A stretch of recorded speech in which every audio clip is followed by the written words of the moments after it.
Pirmahan mo na yan, Annalyn. Huwag mo nang patagalin ang pagiging pabigat mo sa pamilyang ito dahil sawang-sawa na ako sa mukha mong mukhang basahan. Ang boses ni Marco ay malamig pa sa hanging dala ng ulan sa labas ng kanilang mansyon. Sa tapat ng hapagkainan na puno ng mga paboritong pagkain ni Marco, ang kare-kareng tinipon ng bango mula sa ilang oras na pagkakadungaw sa kalan at ang paborito nitong leche flan. Nakatayo si Annalyn. Hawak niya ang isang tray ng mga basong kristal na unti-unting nanginginig sa kanyang mga kamay. Suot pa niya ang kupas na apron. Ang kanyang mga daliri ay may bakas pa ng amoy ng bawang at luyat. Mga kamay na 10 taon na ang nakalilipas ay bihasang humahawak sa control wheel ng isang higanteng eroplano. Hindi agad nakasagot si Annalyn. Ang kanyang paningin ay nakapako sa puting papel na nasa ibabaw ng mesa, isang kasunduan sa paghihiwalay. Sa tabi ni Marco ay nakatayo ang isang babaeng mas bata, si Cindy, na nakasuot ng hapit na pulang damit at bumubuga ng amoy ng mamahaling pabango. Isang amoy na sumasakal sa bango ng nilutong hapon ni Annalyn. Dahan-dahang lumuwag ang kapit ni Annalyn sa tray. Ang mga basong kristal ay bumagsak sa sahig. Nagkadurog-durog at nagsabog ng mga pirasong tila kumikislap sa ilalim ng ilaw ng chandelier. Hindi siya kumibo nang ang isang piraso ng bubog ay tumalsik at nag-iwan ng maliit na sugat sa kanyang bukong-bukong. Wala siyang naramdamang hapdi sa balat dahil ang buong sistema niya ay tila binalot ng isang makapal at malamig na pamamanhid. Ang kanyang puso, na dati ay puno ng pag-asa para sa kanilang ika-10 anibersaryo, ay tila isang tuyong dahon na nilamukot ng malulupit na kamay. Ano ba, Annalyn? Maging ang paghawak ng tray ay hindi mo na magawa ng tama? Napakawalang kwenta mo talaga. Ang boses ni Lola Remedios ay sumingit mula sa pinto, puno ng puot at pangungutya. Lumapit ang matanda at tiningnan ang mga nabasag na kristal na tila ba mas mahalaga pa ang mga yon kaysa sa nararamdaman ng kanyang manugang. 10 taon kang pinakain at binuhay ng anak ko. Ibinigay niya sa iyo ang lahat. Pero ano ang ibinigay mo? Isang tuyot na muka at paulit-ulit na reklamo. Magpasalamat ka at dinala ni Marco si Cindy dito para naman magkaroon ng buhay ang bahay na ito. Mamamayin din sa batsa tatya mo may. Napalunok si Annalyn. Ang kanyang lalamunan ay tuyong-tuyo at tila may nakabara na malaking tinik. Tumingin siya kay Marco, naghahanap ng kahit katiting na anino ng lalaking nangako sa kanya sa harap ng dambana na mamahalin siya sa hirap at ginhawa. Ngunit ang nakita lamang niya ay ang isang estranghero na may mga matang puno ng pandidiri. Marco, ang anibersaryo natin. Ang boses ni Annalyn ay halos isang bulong, paos at basag. Isinakripisyo ko ang karir ko. Iniwan ko ang paglipad para pagsilbihan ka para sa pamilyang ito. Tumawa ng mapait si Marco, isang tawang walang bahid ng awa. Isinakripisyo? Annalyn, huwag kang umarte na parang bayani. Iniwan mo ang paglipad dahil hindi mo na kaya ang pressure. At tingnan mo ang sarili mo ngayon, kahit saang anggulo. Hindi ka na mukhang piloto. Mukha ka ng katulong. Nakakahiya kang iharap sa mga business partners ko. Kaya pirahan mo na yan at umalis ka na sa pamamahay ko bago ko pakaladkarin ang mga gamit mo sa labas. Lumapit si Cindy at humawak sa braso ni Marco. Ang kanyang mga kuko na may matingkad na kulay ay tila mga kuko ng lawin na bumaon sa dangal ni Annalyn. Honey, don't waste your breath. Some people just don't know when they're not wanted. Annalyn, look at the mirror. Ang langit ay para sa mga taong marunong magdala ng sarili, hindi para sa mga katulad mong nabaon na sa kusina. Ang bawat salita ay tila mga karayom na isa-isang itinusok sa puso ni Annalyn, malalim at naiiwan ng hapdi. Ang kanyang mga paa ay tila naging semento, hindi makagalaw habang ang kanyang mundo ay gumuho sa harap ng kanyang mga mata. Ang imahe ng kanyang sarili na may suot na uniforme, may 4 na bara sa balikat, at may suot na aviator sunglasses ay tila isang napakalayong panaginip. Isang alaala ng ibang tao sa ibang buhay. Napatingin siya sa itaas, sa kisame ng kanilang mansyon, at doon ay tila narinig niya ang mahinang iyak ni Luna, ang kanyang 7 taong gulang na anak. Mula sa silid nito sa ikalawang palapag. Ang iyak na yon ang nagbigay ng huling puwersa sa kanyang nanlalambot na katawan. Pati ba si Luna? Agawin mo sa akin. Tanong ni Annalyn. Ang kanyang tinig ay nanginginig sa takot at galit. Luna deserves a mother who is successful and elegant, hindi isang talunang tulad mo. Sagot ni Marco, habang kinuha ang braso ni Annalyn at puwersahan itong hinila patungo sa pintuan. Huwag kang mag-alala. Cindy will take care of her better than you ever could. Ngayon, lumayas ka na. Binuksan ni Marco ang malaking pintuan at itinulak si Annalyn palabas. Bumagsak siya sa basang damuhan habang ang ulan ay biglang bumuhos ng malakas, tila nakikiramay sa kanyang paghihinagpis. Ang pinto ay sumara ng may malakas na tunog, ang tunog ng pagtatapos ng kanyang 10 taong pagsusumikap na maging isang mabuting asawa. Naiwan si Annalyn sa dilim, basa ang damit at sugatan ng puso. Ang kanyang mga daliri ay bumaon sa maputik na lupa, pilit na humahanap ng sandigan. Sa gitna ng hagulhol ng hangin at patak ng ulan, isang tanong ang paulit-ulit na umaling-awngaw sa kanyang isipan. Mas masakit pa sa anumang sampal na natanggap niya sa gabing ito. Ito ba ang kapalit ng lahat ng aking ibinigay? Ito ba ang halaga ng mga pakpak na aking ibinaon sa limot para sa isang pag-ibig na isa lamang palang malupit na biro? Hindi niya alam kung saan siya pupunta o kung paano niya haharapin ang bukas. Ang tanging alam niya ay ang lamig na nanunuot sa kanyang mga buto at ang huling tingin ni Marco na tila ba siya ay isang basura na kailangang itapon. Ngunit sa ilalim ng kanyang basang apron, nakakapan niya ang maliit at matigas na bagay sa kanyang bulsa. Ang kanyang lumang wing pin. Ang bawat hakbang ni Annalyn sa basang kalsada ay tila paghatak sa isang mabigat na kadena na nakatali sa kanyang kaluluwa. Ang ulan ay hindi tumitigil, tila nakikipagpaligsan sa mga luhang hindi na niya kayang pigilin. Ang bawat patak na tumatama sa kanyang mukha ay kasing lamig ng mga huling salitang binitiwan ni Marco. Sa gitna ng dilim at ingay ng bagyo, tanging ang sarili niyang paghingal ang naririnig niya, isang tunog ng paghingang puno ng pagod at kawalan ng pag-asa. Huminto siya sa tapat ng isang saradong tindahan upang sumilong ng bahagya. Inilabas niya ang kanyang cellphone mula sa bulsa ng basang apron. Nanginginig ang kanyang mga daliri habang hinahanap ang pangalan ng kanyang matalik na kaibigan, si Marites. Si Marites ang testigo sa lahat ng sakripisyong ginawa niya para kay Marco. Hello, Marites. Si Annalyn ito. Pwede ba akong makituloy kahit ngayong gabi lang? Pinalayas ako ni Marco. Ang pakiusap niya, ang boses ay halos lamunin ng hangin.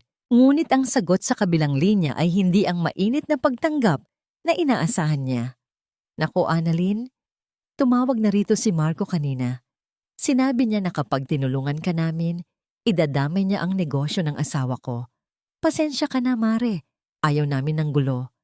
Alam mo naman kung gaano kapangyarihan ang pamilya ni Marco. Ang bawat salita ni Marites ay tila isang pako na ibinaon sa kanyang huling pag-asa. Ang katahimikan pagkatapos maputol ang tawag ay mas nakakabingi kaysa sa kulog.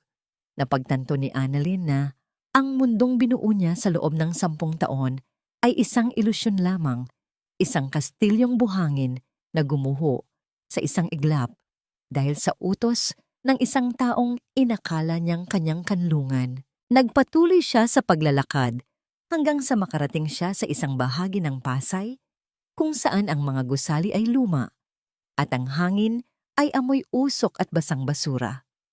Sa isang maliit na boarding house na may karatulang room for rent, tumigil siya. Ang may-ari, isang matandang babaeng may bakas ng pagod sa mukha, ay tiningnan siya mula ulo hanggang paa. 500 isang gabi. Advance dapat, ang maikling sabi ng matanda. Inilabas ni Annalyn ang natitirang barya sa kanyang bulsa. Ito ang perang itinabi niya sana para sa sorpresang regalo kay Marco. Sa loob ng maliit at masikip na silid, na amoy luma at kulob, dahan-dahan siyang naupo sa gilid ng isang manipis na kutsyon. Walang unan, walang kumot, tanging ang lamig ng gabi ang yumayakap sa kanya. Kinuha niya ang kanyang lumang wingpin mula sa bulsa. Sa kabila ng dilim, tila naglalabas ito ng sariling liwanag. Hinaplos niya ang bawat kanto nito. Inaalala ang araw na natapos niya ang kanyang unang solo flight. Noon, ang langit ay tila abot kamay niya. Noon, siya ay malaya. Ngunit ngayon, muling bumalik ang imahe ni Luna, ang kanyang anak na naiwan sa kamay ng isang malupit na ama at isang mapagpanggap na ina-inahan. Patawarin mo ako, Luna. Ang bulong niya habang isinisiksik ang sarili sa sulok ng silid. Hindi hahayaan ni Mami na manatili tayo sa dilim na ito. Sa gitna ng kanyang pag-iyak, biglang nagliwanag ang screen ng kanyang cellphone. Isang hindi kilalang numero ang tumatawag. Sa una, ay ayaw niya itong sagutin. Iniisip na baka si Marco lamang ito upang insultuhin pa siya lalo. Ngunit may kung anong udyok sa kanyang puso na pinindot ang answer. Hello? Ang mahina niyang tanong. Sa kabilang linya, isang boses ng lalaki ang narinig niya. Isang boses na tila pamilyar, malalim, at puno ng awtoridad, ngunit may bahid ng pag-aalala. Annalyn, huwag kang matakot. Alam ko ang ginawa nila sa iyo sa gabing ito. Alam ko kung nasaan ka. Nanigas ang buong katawan ni Annalyn. Sino ang taong ito? Paano nito nalaman ang kanyang kinaroroonan? Sino ito? Ano ang kailangan mo sa akin? Hindi mahalaga kung sino ako ngayon. Ang sagot ng boses. Ang mahalaga ay kung sino ka noon. Ang langit ay naghihintay pa rin sa iyo, Captain Reyes. Huwag mong hahayaang putulin nila ang iyong mga pakpak ng tuluyan. Naputol ang tawag. Nanatiling nakadikit ang cellphone sa kanyang tainga. Ang puso niya ay tumitibok ng mabilis. Captain Reyes, matagal na niyang hindi naririnig ang tawag na yon. Sa gitna ng kanyang pagkawasak, ang misteryosong tawag na yon ay nag-iwan ng isang maliit na kislap ng kuryosidad at takot. Sino ang nagbabantay sa kanya sa dilim? At bakit tila mas kilala siya ng taong ito kaysa sa sarili niyang asawa? Ang sikat ng araw na tumatagos sa maliit na bintana ng boarding house ay hindi nagdala ng pag-asa, kundi isang masakit na paalala ng katotohanan. Wala na ang malambot na kama, wala na ang amoy ng bagong timplang kape sa kusina, at wala na ang boses ni Luna na gumigising sa kanya tuwing umaga. Ang tanging natira kay Annalyn ay ang hapdi ng kanyang mga mata at ang kumakalam na sikmura na nag-uutos sa kanyang bumangon at lumaban para sa susunod na kakainin. Naglakad siya patungo sa Ninoy Aquino International Airport. Hindi bilang isang piloto na tinitingala, kundi bilang isang aplikante na handang tanggapin ang anumang trabahong bakante. Habang papalapit siya sa gusali, ang amoy ng jet fuel na dati ay nagpapatibok ng kanyang puso sa pananabik ay tila naging isang amoy na sumusulasok sa kanyang dibdib. Bawat tunog ng makina ng eroplanong umaalis ay tila isang paalam sa kanyang nakaraan. Sigurado ka ba rito, ma'am? Masyado kayong mukhang disente para sa posisyong ito. Ang tanong ng supervisor ng cleaning agency habang tinitingnan ang kanyang resume na halos walang laman ang bahagi ng work experience sa huling 10 taon. Kailangan ko po ng trabaho. Kahit ano, gagawin ko. Ang matatag na sagot ni Annalyn. Kahit na ang kanyang boses ay tila gustong manginig. Makalipas ang ilang oras, si Annalyn ay nakasuot na ng isang asul na uniforme ng janitress. Ang kanyang mga kamay, na dati ay humahawak sa mga sensitibong instrumento ng isang Airbus, ay may hawak na ngayong mop at isang balde ng tubig na may halong matapang na chemical. Bawat kuskus niya sa sahig ay tila paglilinis din sa kanyang sariling dangal na dinumihan ni Marco. Habang naglilinis siya sa tapat ng first-class check-in counter, isang pamilyar na halakhak ang bumasag Sa katahimikan ng terminal, nanigas ang buong katawan ni Annalyn. Hindi siya pwedeng magkamali. Ang halakhak na yon ay pagmamay-ari ng babaeng sumira sa kanyang buhay. Dahan-dahan siyang tumingala at nakita niya sina Marco at Cindy. Nakasuot sila ng mga damit na pangbakasyon, mukhang masaya at walang bakas ng konsensya. Hawak ni Marco ang mga mamahaling maleta, ang parehong mga maleta na sabay nilang binili noon para sa kanilang pangarap na paglalakbay. "Oh my God, honey! Look!" Ang malakas na tawa ni Cindy habang itinuturo ang direksyon ni Annalyn. "Is that your wife? I mean, your ex-wife?" Bagay na bagay sa kanya ang hawak niyang mop. At least ngayon, may silbi na siya sa lipunan. Hindi tumingin si Marco ng diretso kay Annalyn. Ang kanyang mga mata ay puno ng pag-iwas. Tila ba ang makita ang dating asawa sa ganoong kalagayan ay isang mantsa sa kanyang malinis na imahe. "Huwag mo na siyang pansinin, Cindy. People like her always find their natural place. Let's go. Baka malate tayo sa flight natin papuntang Maldives." Maldives. Iyon ang lugar na 10 taon nang ipinangangako ni Marco kay Annalyn. Iyon ang regalong dapat ay para sa kanilang anibersaryo. Bago sila lumampas, sadyang binitawan ni Cindy ang kanyang hawak na iced coffee sa harap mismo ni Annalyn. Ang malapot at malamig na likido ay kumalat sa sahig na kapag pipilit pa lamang linisin ni Annalyn. "Oops, my bad. Pakilinis na lang ha, janitress. I'll make sure to leave a tip sa trash can." Ang huling hirit ni Cindy bago sila tuluyang naglakad palayo. Magkahawak kamay at mayabang na nagtatawanan. Nanatiling nakayuko si Annalyn. Ang kanyang mga luha ay pumatak at humalo sa kape sa sahig. Ramdam niya ang mga mata ng mga taong nakapaligid. Ang iba ay may awa, ang iba naman ay may pangungutya. Ngunit sa gitna ng kahihiyang iyon, isang bagay ang unti-unting nabubuo sa loob ng kanyang dibdib. Isang apoy na mas mainit pa sa anumang galit. Hindi na siya ang Annalyn na iiyak na lamang sa sulok. Bawat patak ng kape na kanyang pinupunasan ay tila isang sumpa na balang araw.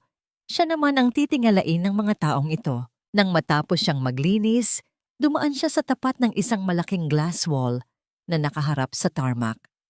Doon, nakita niya ang isang eroplano ng Sky Pilipinas na unti-unting lumalapit sa gate. Sa isang iglap, tila nawala ang amoy ng kape at kemikal. Ang tanging nakikita niya ay ang refleksyon ng kanyang sarili sa salamin. Marumi ang uniforme, gulo-gulo ang buhok, ngunit ang kanyang mga mata ay may kislap na muling nag-aapoy. Kinuha niya ang kanyang lumang wingpin mula sa loob ng kanyang bulsa at hinawakan ito ng mahigpit hanggang sa bumaon ang talim nito sa kanyang palad. Hindi dito nagtatapos ang kwento ko, Marco. Ang bulong niya sa hangin. Pagbalik niya sa locker room upang magpalit ng damit, napansin niyang bukas ang kanyang bag. May isang maliit na sobrang puti ang nakasingit sa kanyang lumang logbook. Walang pangalan ang nagpadala, ngunit sa loob nito ay may isang piraso ng papel na may nakasulat na mga numero at isang maikling mensahe sa wikang Tagalog. Ang agila ay hindi nilikha para sa lupa. Magkita tayo sa lumang hangar sa Sabado ng gabi. Ang kanyang puso ay muling tumibok ng mabilis. Sino ang taong ito na tila sinusundan ng bawat galaw niya? Isang kaibigan o isang bagong kaaway na nais siyang paglaruan sa gitna ng kanyang kahinaan? Ang pinakamasakit na bahagi ng pagbagsak ay hindi ang pagtama sa lupa, kundi ang makitang lumilipad ang iba habang ikaw ay nakabaon sa putik. Sa bawat gabi na lumilipas sa loob ng kanyang maliit na silid, ang katahimikan ay tila isang malupit na kaaway na bumubulong ng lahat ng kanyang pagkakamali. Hawak ni Annalyn ang puting papel na may mensahe tungkol sa lumang hangar. Ang takot at pag-asa ay naglalaban sa kanyang dibdib na tila 2 ibon na nakakulong sa iisang hawla. Noong Sabado ng gabi, sa ilalim ng malamlam na liwanag ng buwan, naglakad siya patungo sa dulo ng airport grounds kung saan ang mga damo ay matataas at ang mga gusali ay tila mga kalansay ng nakaraan. Ang lumang hangar ay amoy kalawang, lumang langis at alikabok. Sa gitna ng malawak at madilim na espasyo, isang anino ang naghihintay. Nang lumapit si Annalyn, ang liwanag ng isang maliit na flashlight ay tumama sa mukha ng isang lalaking may maputing buhok. Ngunit may mga matang matalas pa sa agila. Captain Hernandez, ang mahinang sambit ni Annalyn. Ang kanyang boses ay nanginginig sa gulat. Masyado kang naging matagal, Annalyn. Ang sagot ng matandang piloto, ang boses ay malalim at tila nanggagaling sa kailaliman ng lupa. 10 taon. 10 taon mong hinayaan ang iyong sarili na maging isang anino sa kusina ng isang lalaking hindi marunong rumespeto sa langit. Yumuko si Annalyn. Ang kahihiyan ay muling dumaloy sa kanyang mga ugat. Nawala ang lahat sa akin, Captain. Ang lisensya ko, ang oras ko, ang tiwala ko sa sarili ko.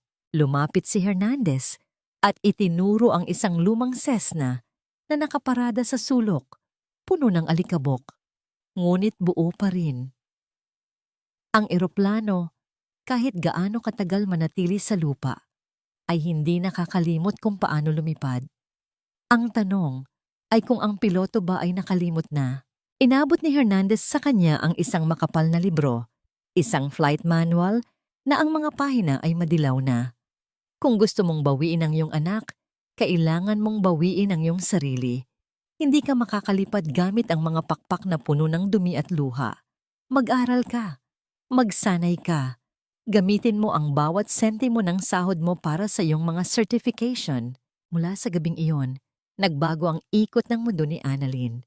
Sa umaga, siya ang janitress na yumuyuko sa harap ng mga pasahero at naglilinis ng mga palikuran. Ngunit sa gabi, sa ilalim ng maliit na bumbilya, sa kanyang silid, siya ay isang estudyante ng langit. Ang kanyang mga daliri na puno ng paltos dahil sa paglilinis ay dahan-dahang sumasabay sa mga kalkulasyon ng nabigasyon at weather patterns. Minsan, ang gutom ay nanunuot sa kanyang sikmura dahil mas pinipili niyang itabi ang pera para sa exam fees kaysa bumili ng sapat na pagkain. Isang gabi, habang tinititigan niya ang isang piraso ng tinapay na tila ba ito ay isang marangyang handaan, narinig niya ang isang malakas na katok sa kanyang pinto. Nang buksan niya ito, bumungad ang mukha ni Lola Remedios. Ang matanda ay nakasuot ng mamahaling alahas na tila ba nangaasar sa kahirapan ni Annalyn.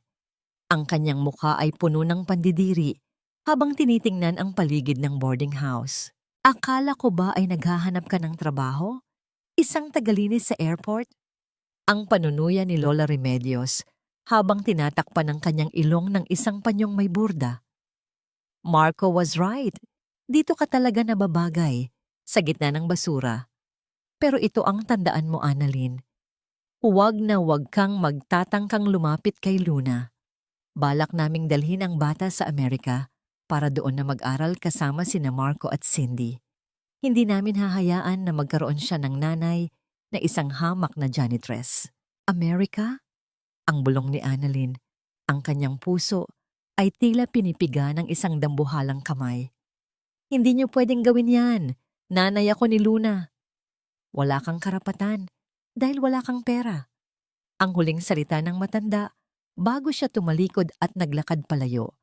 Ang tunog ng kanyang mamahaling sapatos sa sahig ay tila isang martilyo na nagpako sa huling pag-asa ni Annalyn. Naiwan si Annalyn na nakatayo sa pintuan. Ang kanyang katawan ay nanginginig sa galit at takot. Ang banta ni Lola Remedios ay tila isang malakas na hangin na nagbabantang patayin ang maliit na apoy na sinimulan niyang buuin. Kung dadalhin nila si Luna sa malayo, baka hindi na niya muling makita ang kanyang anak. Kinuha niya ang manual ni Captain Hernandez at niyakap ito ng mahigpit. Ang bawat pahina ay tila naging isang sandata. Hindi siya pwedeng maging isang janitress habang buhay. Kailangan niyang bilisan. Kailangan niyang lumipad bago tuluyang mawala ang kanyang bituin. Ngunit sa gitna ng kanyang pagmamadali, isang malaking hadlang ang humarang. Ang balita sa loob ng airport ay kumalat. Ang Sky Pilipinas ay magkakaroon ng isang mahigpit na qualifying exam para sa mga bagong piloto. Ngunit may isang kondisyon na tila sadyang ginawa para harangan siya. Ang kumpanyang pag-aari ng pamilya ni Marco ay isa sa mga pangunahing sponsor ng exam na yon. Ang bawat pintig ng puso ni Annalyn ay tila isang tambol na nagbibigay ng babala sa gitna ng katahimikan ng gabi. Sa loob ng madilim na hangar, ang tanging nagbibigay ng liwanag ay ang mga maliliit na bumbilya ng isang lumang flight simulator. Isang makinang tila isang kabaong ng mga pangarap na muling binubuksan. Hindi ka makakalipad kung ang iniisip mo ay ang bigat ng map na hawak mo kaninang umaga. Ang seryosong boses ni Captain Hernandez ay umalingaw-ngaw sa paligid. Nakatayo ang matanda sa labas ng simulator. Ang kanyang mga braso ay nakakrus habang pinapanood ang bawat galaw ni Annalyn. Ang mga kamay ni Annalyn sa throttle ay nanginginig.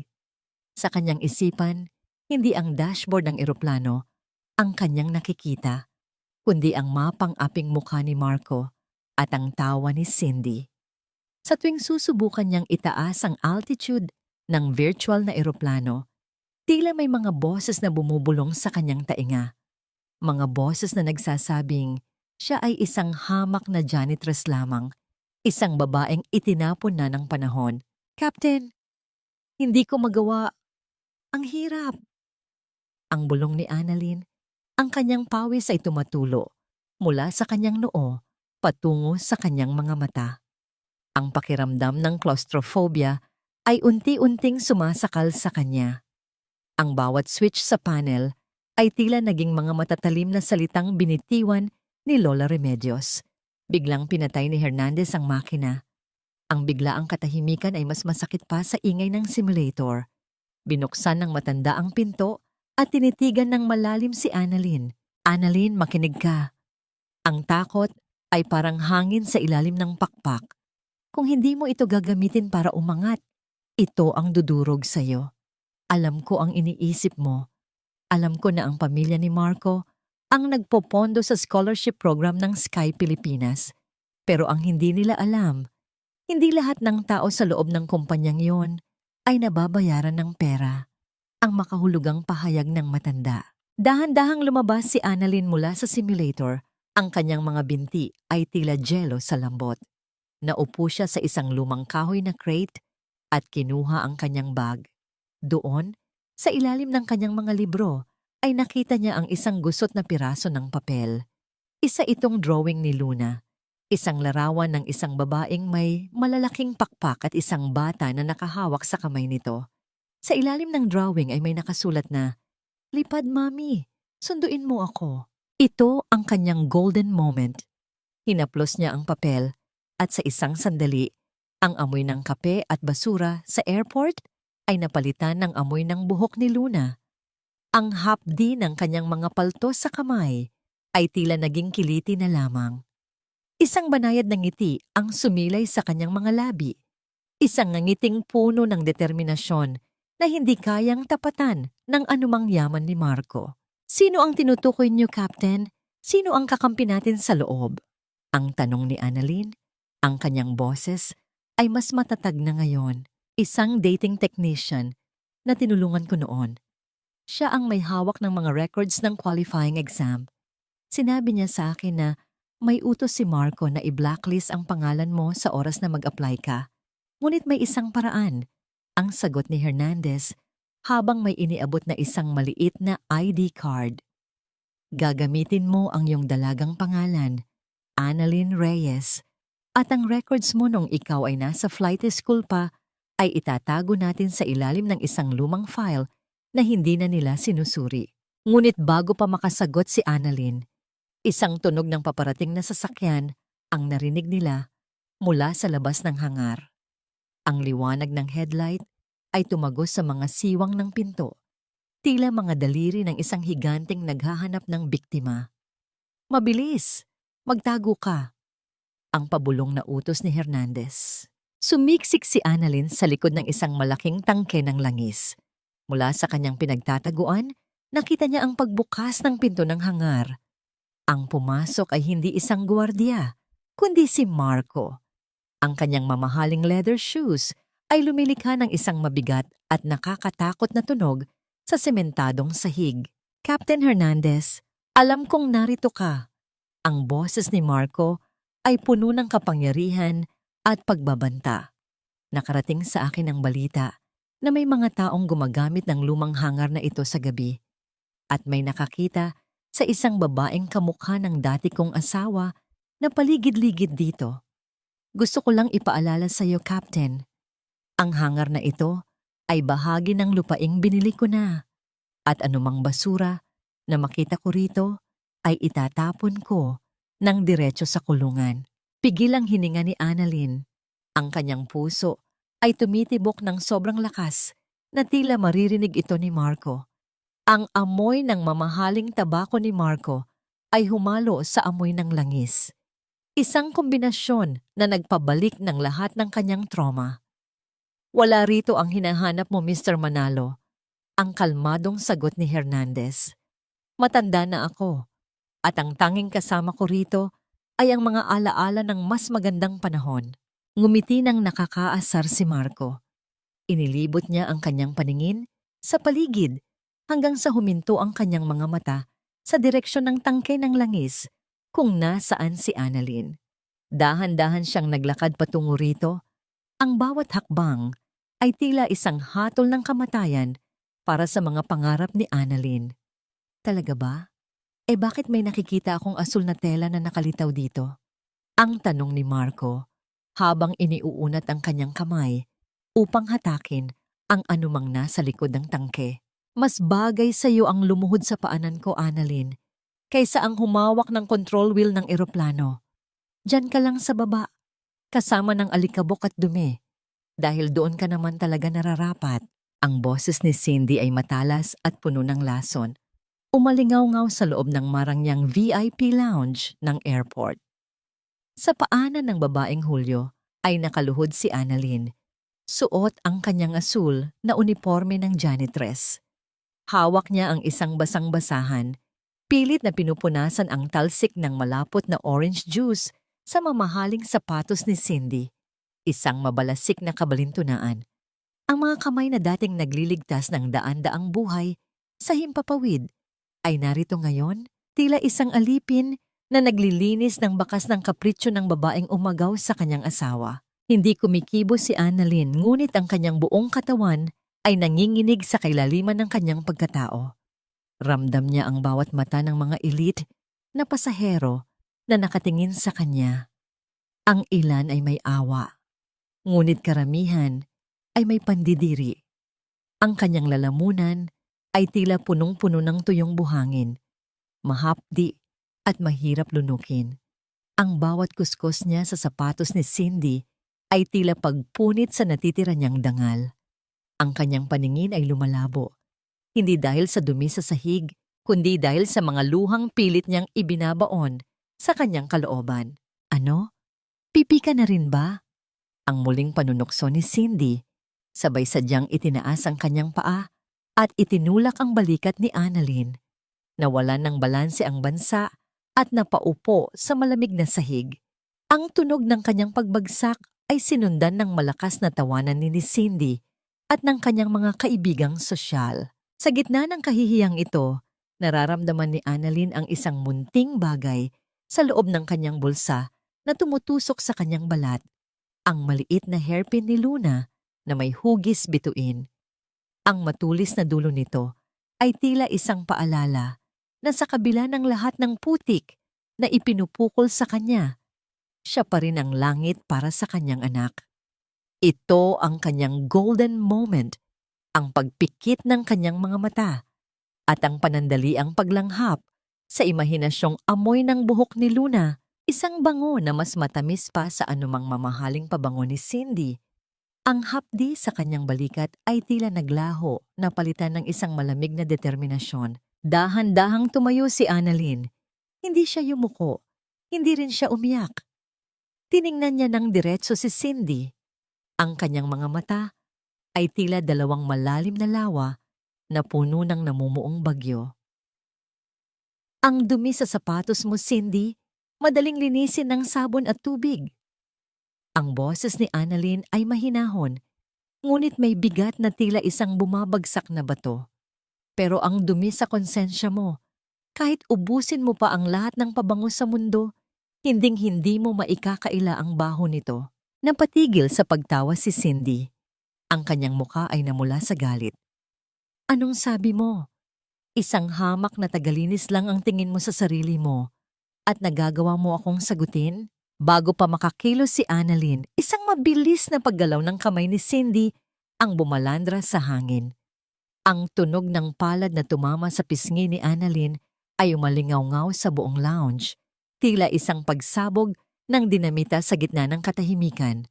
Napalingon ang ulo ni Annalyn sa lakas ng sampal. Ang kanyang pisngi ay agad na nag-init at namula. Matuto kang lumugar, Annalyn. Isang tawag ko lang sa management. Mawawalan ka ng trabaho at tuluyan ka ng magugutom sa kalsada. Ang sigaw ni Cindy. Habang ang mga tao sa paligid ay nagsimulang magbulungan, ngunit hindi doon natapos ang lahat. Mula sa likuran ni Cindy, lumitaw si Marco. Ang kanyang muka ay madilim. Ang kanyang mga mata ay puno ng puot, habang tinitingnan ang kanyang dating asawa. Ngunit hindi ang sampal ni Cindy ang ikinagulat ni Annalyn. Ito ba ang ginagawa mo sa oras ng trabaho, Annalyn? Ang mang-away ng mga pasahero? Ang malamig na tanong ni Marco. Inilabas niya ang kanyang cellphone at may ipinakita sa screen. Isang video ni Annalyn na pumasok sa lumang hangar kasama si Captain Hernandez kagabi. Akala mo ba ay hindi ko malalaman? Ngayon, hindi lang trabaho ang mawawala sa'yo. Dahil sa video na ito, ipapakita ko sa korte na ikaw ay isang trespasser at hindi karapat-dapat na lumapit kahit 1 kilometro sa anak ko. Ang puso ni Annalyn ay tila tumigil sa pagtibok. Ang bawat salita ni Marco ay mas masakit pa sa sampal ni Cindy. Ang kanyang pagkakataon na makita si Luna ay tila unti-unting naglalaho sa harap ng kanyang mga mata. Paano niya malalabanan ang isang kaaway na hawak ang lahat ng baraha, maging ang bawat hakbang niya sa dilim? Wala kang puwang dito, Annalyn. Isa ka na lamang mantsa sa pangalan ng pamilyang ito na dapat nang burahin ng tuluyan. Ang boses ni Marco ay parang isang hatol ng kamatayan na bumasag sa katahimikan ng hapon sa tapat ng gate ng St. Clair Academy. Sa kabilang panig ng bakal na rehas, nakatayo si Annalyn. Suot ang kanyang kupas na asul na uniforme na may bakas pa ng amoy ng sabon at pawis mula sa buong araw na paglilinis sa airport. Ang kanyang mga kamay ay mahigpit na nakakapit sa isang maliit na paper bag na naglalaman ng puto at kutsinta, ang paboritong merienda ni Luna na pinag-ipunan niya mula sa kanyang kakarampot na tip. Sa likod ni Marco, nakita ni Annalyn ang maliit na figura ng kanyang anak. Si Luna ay nakatayo doon. Ang kanyang mga mata ay mapupula at puno ng luha habang hawak-hawak ang laylayan ng damit ni Cindy na tila ba ito ang kanyang bagong proteksyon. Ang bawat hikbi ni Luna ay tila isang palasong tumatagos sa dibdib ni Annalyn. Mas masakit pa sa anumang sampal na natanggap niya sa nakaraan. Naramdaman ni Annalyn ang biglang panunuyo ng kanyang lalamunan. Ang bawat paglunok niya ay tila may kasamang bubog. Ang kanyang puso, na kanina lamang ay tumitibok sa pananabik na makita ang anak, ay tila isang ibon na unti-unting namamatay sa loob ng kanyang dibdib. Gusto niyang sumigaw, gusto niyang bawiin ang kanyang anak, ngunit ang kanyang boses ay tila ibinaon sa ilalim ng malalim na hukay ng kawalan ng kapangyarihan. Dahan-dahang binitawan ni Annalyn ang paper bag. Ang tunog ng pagbagsak nito sa sementadong kalsada ay tila isang huling hudyat ng kanyang pagkatalo. Ang puto at kutsinta ay nagkalat sa putik, tila mga pangarap na dinurog ng malupit na tadhana. "Mommy! Mommy!" Ang mahinang tawag ni Luna, ngunit agad itong pinigilan ni Marco sa pamamagitan ng isang matalim na tingin. "Huwag mong tatawaging mommy ang babaeng yan, Luna." Ang mga tunay na ina ay hindi naging janitress, at hindi nagiging kriminal. Ang malupit na sabi ni Marco, sabay hinarap ang dalawang pulis na kanina pa palang naghihintay sa likod ng kanilang sasakyan. Officers, heto ang sinasabi ko sa inyong trespasser. Sinusubukan niyang itakas ang anak ko. May restraining order ako laban sa kanya. Nanigas ang buong katawan ni Annalyn. Ang malamig na bakal ng posas na pumulupot sa kanyang mga kamay ay lumikha ng isang tuyong tunog na umalingaw-ngaw sa kanyang buong sistema. Hindi siya lumaban. Hinayaan niyang kaladkarin siya ng mga pulis patungo sa patrol car habang ang kanyang paningin ay nananatiling nakapako sa umiiyak na si Luna. Dito naganap ang kanyang golden moment. Habang hinihila siya palayo, napansin ni Annalyn na may isang lumuwag na sinulid sa gilid ng school uniform ni Luna. Sa gitna ng kanyang sariling pagkawasak, ang tanging naisip niya ay ang ayusin iyon, ang protektahan ang kanyang anak mula sa maliit na imperfections ng mundo. Iniunat niya ang kanyang nakaposang kamay, isang huling pagtatangka na hawakan ang hangin na dumaan sa buhok ni Luna bago siya tuluyang isinakay sa loob ng madilim na sasakyan. Sa loob ng istasyon ng pulisya, ang amoy ng lumang papel, sigarilyo at pawis ay sumalubong kay Annalyn. Naupo siya sa isang matigas na kahoy na upuan. Ang kanyang ulo ay nakayuko habang ang mga luhang kanina pa niya pinipigilan ay nagsimulang pumatak sa kanyang mga kamay na may posas. Tingnan mo ang sarili mo, Annalyn. Ang boses ni Marco ay muling narinig mula sa pintuan ng presinto. Naglakad siya palapit. Ang kanyang bawat hakbang ay tila isang insulto sa katahimikan ng selda. Isang hamak na bilanggo, isang janitress na nagtangkang maging ina muli. Hindi mo ba nakikita? Ang langit at ang lupa ay hindi kailanman magtatagpo. At ikaw ay habang buhay na mananatili sa ilalim ng aking mga paa. Inangat ni Annalyn ang kanyang mukha. Ang kanyang mga mata, bagamat puno ng luha, ay may kislap ng isang bagyong hindi pa nasusupil. Maaring hawak mo ang mga pulis, Marco. Maaring hawak mo ang pera at ang bahay na ito. Pero hinding-hindi mo mahahawakan ang kaluluwa ko.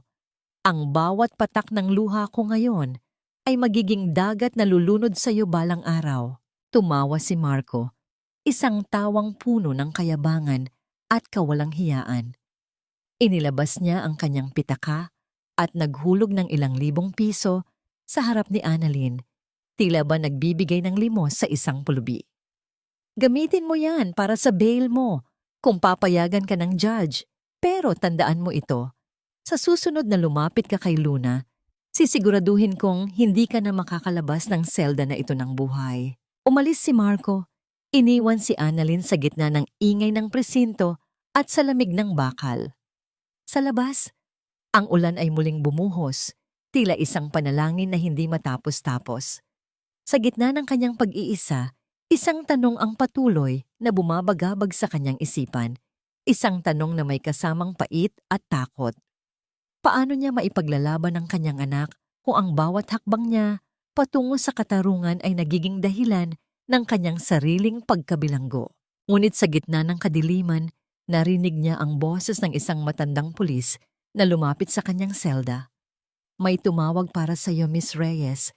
Sabi niya, sabihin ko raw sa iyo, ang bagyo ay lilipas din at ang mga tunay na piloto ay hindi natatakot sa dilim. Sino ang taong ito na tila hindi siya iniiwan sa gitna ng unos? Isang anino ng pag-asa o isa lamang panibagong laro ng tadhana? Ang bawat rehas na bakal na humahalik sa malamig na semento ng selda ay tila isang malupit na sumpa sa pagkatao ni Annalyn. Sa loob ng 3 araw, ang tanging kasama niya ay ang alingasaw ng amag, ang pait ng panis na rasyon ng pagkain, at ang paulit-ulit na boses ni Marco sa kanyang isipan na nagsasabing siya ay isang talunang basura. Ang bawat gabi ay isang mahabang pakikipagtuo sa dilim, kung saan ang tanging liwanag ay ang alaala ng umiiyak na mukha ni Luna. Nang bumukas ang pinto ng selda sa ika-4 na araw, hindi ang mukha ng isang kaaway ang bumungad sa kanya, kundi ang matikas at seryosong anyo ni Captain Hernandez. Walang salitang binitiwan ang matanda. Sapat na ang higpit ng kanyang pagkakahawak sa balikat ni Annalyn upang sabihing hindi siya nag-iisa. Ang paglabas niya sa presinto ay hindi isang paglaya tungo sa ginhawa, kundi isang paglabas tungo sa isang digmaang siya na mismo ang magsusulat ng dulo. Ang sugat sa puso, Annalyn, ay pwedeng maging lason o pwedeng maging gasolina. Ang boses ni Hernandez ay kasing lamig ng bakal habang naglalakad sila patungo sa kanyang lumang sasakyan. Piliin mo ang maging apoy na tutupok sa lahat ng nagpabagsak sa iyo. Sa loob ng susunod na 2 buwan, ang buhay ni Annalyn ay naging isang ritual ng sakripisyo. Ang kanyang maliit na silid ay naging isang kuta ng karunungan. Ang bawat sentimo na kinikita niya mula sa paglilinis ng mga palikuran sa airport sa umaga ay itinatabi niya para sa kanyang mga review materials.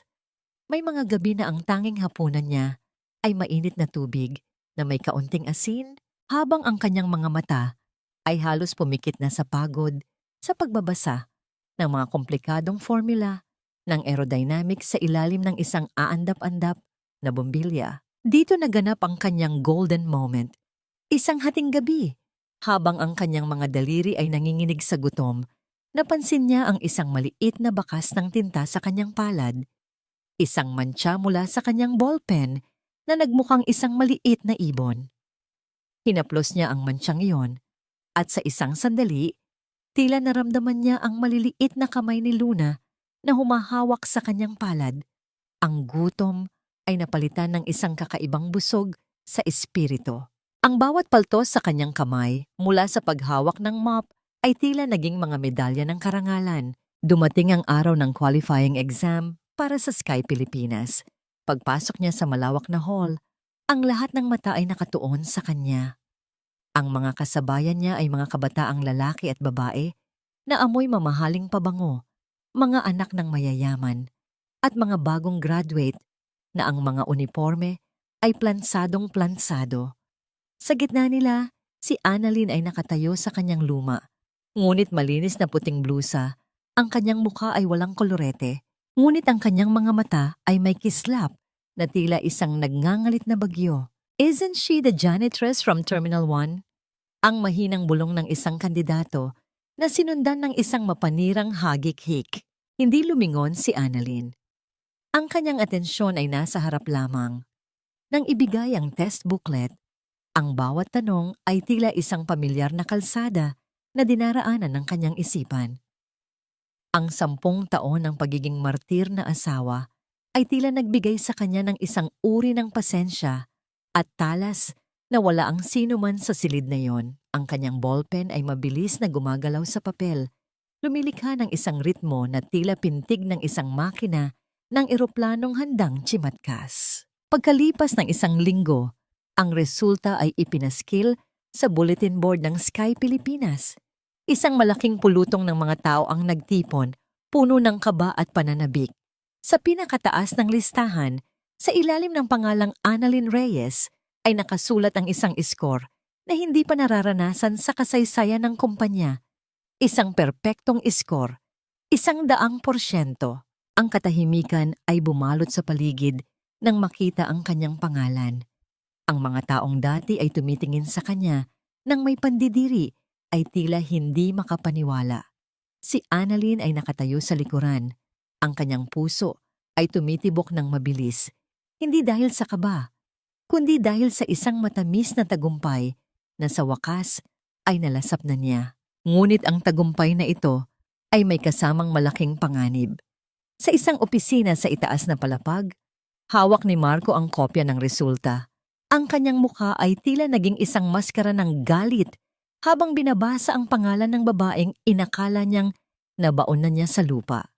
Inihagis ni Marco ang papel sa sahig at hinarap ang kanyang sekretarya. Paano ito nangyari? Hindi ba't sinabi ko na walang makakalusot na kahit anong aplikasyon mula sa kanya? Sir, gumamit po siya ng kanyang dalagang pangalan. At ang kanyang mga records ay tila inayos ng isang taong may mataas na posisyon Sa Civil Aviation Authority. Ang nauutal na sagot ng sekretarya. Ngumiti si Marco, isang nangiting puno ng lason. Akala niya ba ay sapat na ang pumasa sa exam? Ang Sky Pilipinas ay kontrolado ko. Kung gusto niyang lumipad, sisiguraduhin kong ang langit na pupuntahan niya ay magiging isang impyerno. Kinuha ni Marco ang kanyang telepono at may tinawagan. Ihanda ang training schedule para sa mga bagong recruits at siguraduhin niyo na ang pinakamahirap at pinakamapanganib na instructor ang hahawak sa grupong kinaroroonan ni Reyes.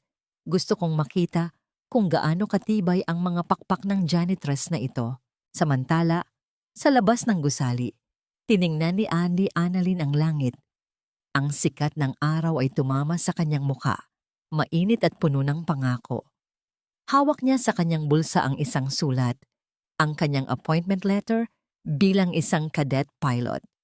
Ngunit sa ilalim ng sulat na yon, may isa pang papel na nakuha niya mula sa isang hindi kilalang tao. Isang babala na may nakasulat na mga salitang nagpabilis sa kanyang paghinga. Ang iyong unang flight, ang magiging huling pagkakataon mo na makita ang iyong anak. Huwag mong isipin na dahil nakuha mo ang pinakamataas na marka sa pagsusulit ay piloto ka na. Sa paningin ko, ikaw pa rin ang babaeng may hawak ng basahan at mop na pilit nagsusumiksik sa mundong hindi para sa'yo. Ang mga salitang ito mula kay Captain Veloso, ang itinalagang head instructor para sa mga bagong cadet, ay tila isang malupit na sampal na yumanig sa katinoan ni Annalyn sa gitna ng mainit na tarmac. Nakatayo si Annalyn sa ilalim ng nakatirik na araw. Suot ang kanyang bagong unipormeng puti na tila kumikinang sa liwanag. Ngunit ang bawat salita ng instruktor ay tila dumi na pilit isinasaboy sa kanyang pagkatao. Ang kanyang mga balikat ay nananakit sa bigat ng daladalang training manual at ang kanyang mga paa ay tila naging manhid na sa loob ng kanyang itim na sapatos. Sa gilid ng kanyang paningin, nakita niya ang isang pamilyar na sasakyan sa malayo, ang itim na SUV ni Marco. Alam niyang naroon ang kanyang dating asawa, pinapanood ang bawat paghihirap niya, naghihintay na makita siyang bumagsak at sumuko. Ang presensya ni Marco ay tila isang madilim na ulap na nagbabantang kumitil sa bawat hininga ng kanyang pag-asa. Bago umalis para sa pagsasanay ng araw na yon, sandaling huminto si Annalyn sa harap ng maliit na salamin sa kanyang boarding house. Tahimik niyang pinagmasdan ng sarili, ang pagod sa kanyang mga mata, at ang mga bakas ng mga panahong pilit niyang isinantabi ang sariling damdamin para lamang mapanatili ang kapayapaan sa iba. Dahan-dahan niyang kinuha ang gunting at pinagmasdan ang kanyang mahabang buhok na matagal nang konektado sa mga alaala ng dati niyang buhay.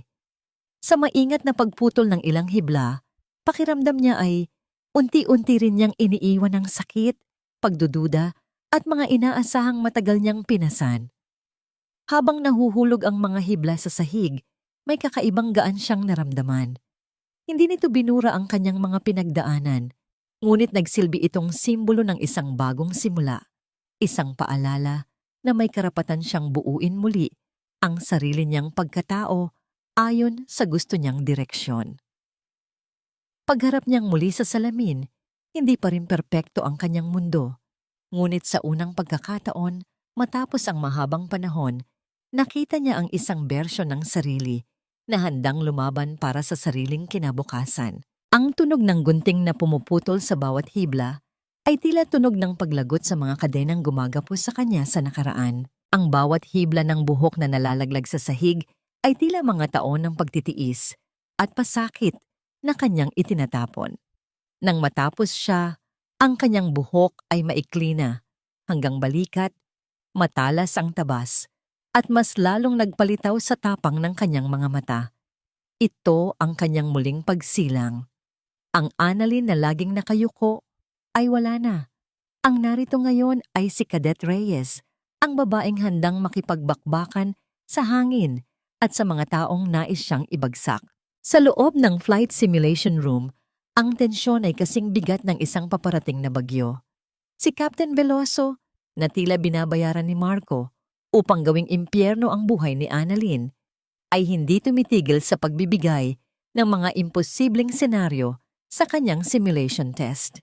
Reyes, ang engine number 2 ay nasusunog, ang visibility ay 0, at ang iyong navigation system ay bagsak. Ano ang gagawin mo? O hihintayin mo na lang na mamatay ang lahat ng pasahero mo, gaya ng pagkamatay ng iyong pagsasama ng asawa mo? Ang sigaw ni Veloso, ang boses ay puno ng pangungutya na may halong lason.